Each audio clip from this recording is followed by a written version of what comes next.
Alright everyone, I have a co-host at the moment here. She might painfully launch off my back and I don't have my jacket on, so yeah, if I wince and scream, I want to get that on camera so that you know that I'm being domestically abused by the cat.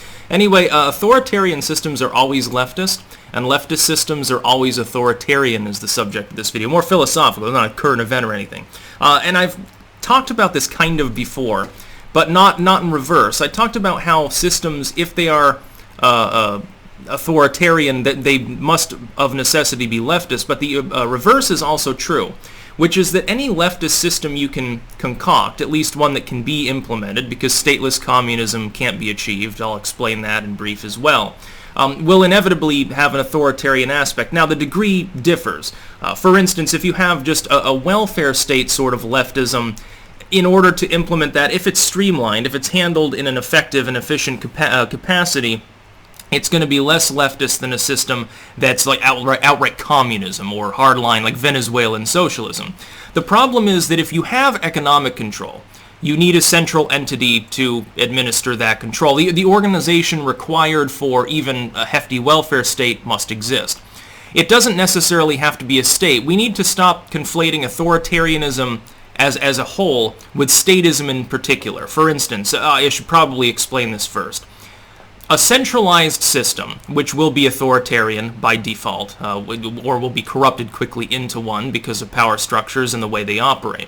It doesn't have to be a state. You've got statism, that's essentially the government, the state, the civic entity. You can have theocracy, that would be a centralized system. So you could have a region that has no actual civic authority. There's no sheriffs and judges sort of stuff, but there's a clerical authority.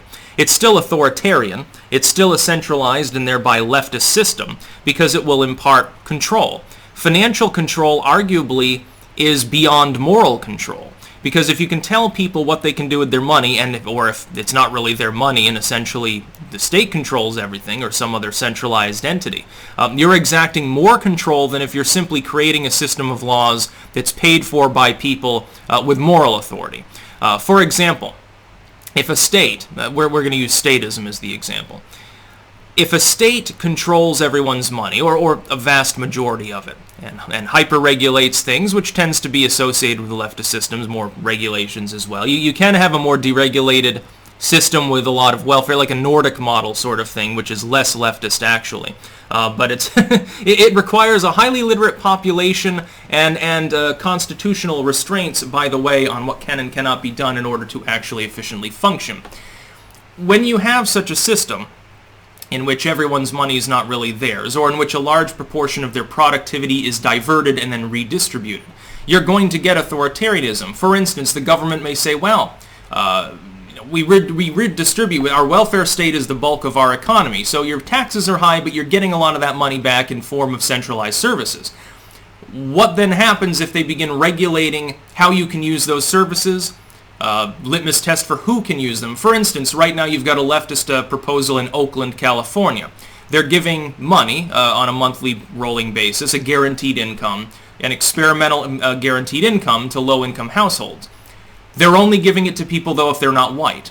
So a white person who is impoverished in Oakland is not able to get the same money. They have created a regulatory litmus test for who can actually be part of that leftist system. The fact is that in the United States, you have hyper-regulation, and yet they're still doing this. Now, supposedly that regulatory state is supposed to be merciful and benevolent, help the poor, and so forth. What we see, though, throughout history is that's not actually the case. We see that the more centrality the system has, the more abuse that it tends to have. Leftists themselves often aim this same criticism at corporations. A corporation is essentially a semi-legal authority. It is a centralized system. It's not free market capitalism. A free market, in a purist sense, let's say I was a utopian ANCAP instead of a pragmatic libertarian, and I didn't understand human nature, and therefore I was in ANCAPistan. Let's say that we incept a total utopian ANCAP system in which people are benevolent and hardworking, and therefore you don't have any problems. That will never be achieved, but we're pretending right now. To be clear, I oppose anarcho-capitalism on a pragmatic basis. In that system, capitalism and free trade is I have got my land, I'm growing my crops and stuff, I'm trading straight across with my neighbors for what I want. There may be trade lines, we voluntarily pay them a fee, and some dude with a wagon He gets paid in potatoes and carrots and whatever other shit he wants to transport goods, and he just takes a cut of it to transport it. There's no incorporation. An organized aspect having been created becomes a power structure. It's wherever two or more are gathered. It can be a state. It can be a church, religious authority. It can be an oligarchic council. It can be a military group, paramilitary force, like a guerrilla warfare style situation. It can be a direct democracy. It can be a state of various types. It will inevitably become more authoritarian as it is more strong and centralized. Again, the problem with economic leftism, therefore, boils down to the fact that when you give a huge amount of the whole productivity, and therefore the goods, the power, the services, the purchasing capacity and use of force, even if it's just economic, you could have a totally decadent, laissez-faire, laid-back culture of total bohemians, total libertines. There are no laws for or against any moral behavior. You can fuck who you want, you can drink what you want, do whatever you want, nobody cares, as long as you pay your taxes. The problem is that that state entity has the capacity to become a moral authority. Lacking any further constraint, because it has all of the money, it is capable of coercing people into granting it more power. This is inevitable, number one. And number two, it is always prefaced on stress. It doesn't happen when the times are good. When the times are good, people are it's very difficult to get people to rock the boat. When they've got their ale and sunshine and everything's hunky-dory, hey, not at war with anyone. There's not a lot of crime. I've got wealth, and, I have my flower garden, and I go to work. I'm not working too hard. I sleep well. I'm healthy. Well, there's no problem. As soon as the population is under stress, they have a tendency, and this is why direct democracy always breaks down quickly, they have a tendency to try to alleviate the stress. The problem is that corrupt people come and sell them snake oil. Like, for instance, economic crisis in the late 2000s. Obama comes along and says, well, we need to cut the head off the snake for this one, or there's going to be real problems. Give me hundreds of billions of dollars so I can bail out all of these banks. And the banks were bailed out, and golden parachutes were given to executives, and the money was squandered, and the Great Recession took hold and lasted for the better part of a decade. It failed. It was a pig in a poke that was sold to us as though if we didn't do this, there'd be a depression. We had a deep recession anyway. We had just ended up wasting a lot of money. The government does this with war. After 9/11, well, we got to fight them over there so we don't have to fight them over here. We got to invade Iraq too because, Saddam Hussein, which was always a lie. People never would have supported that had they not been paranoid and under stress because of nonstop 24/7 fear-mongering coverage of terrorism.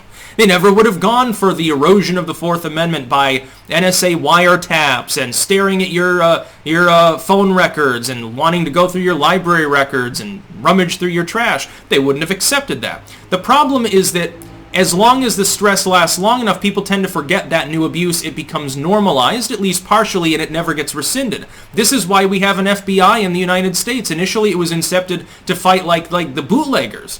Well, bootlegging's not really a thing because alcohol's legal. Prohibition ended.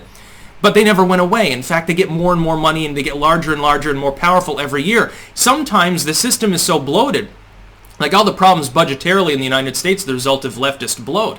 Sometimes it's not just the state. Sometimes the state creates sub-entities. In the case of the United States, bureaus, ministries, and so forth overseas. The Ministry of Good Thoughts, the Ministry of Right Think and stuff.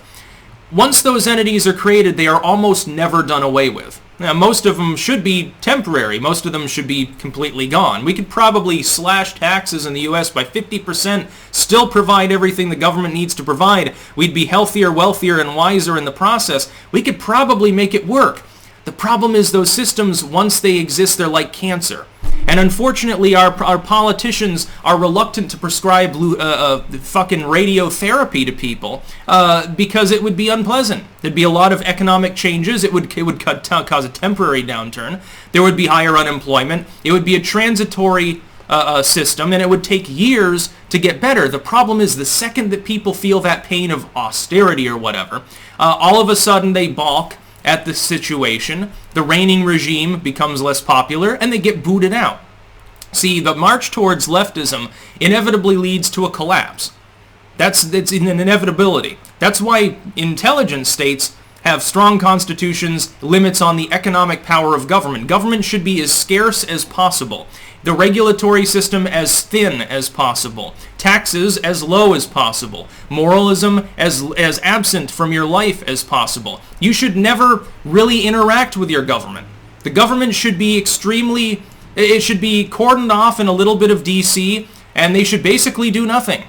They should, as little as possible. All they need to provide for is a judicial system and policing in the country to prevent victimization by other people within the country, a military to prevent victimization by foreign entities, and the rudimentary basis of a basic welfare state and regulatory state to make sure people aren't being abused by non-state power structures. For example, corporations, making sure they're not fucking raping their workers and working people into the ground and so forth.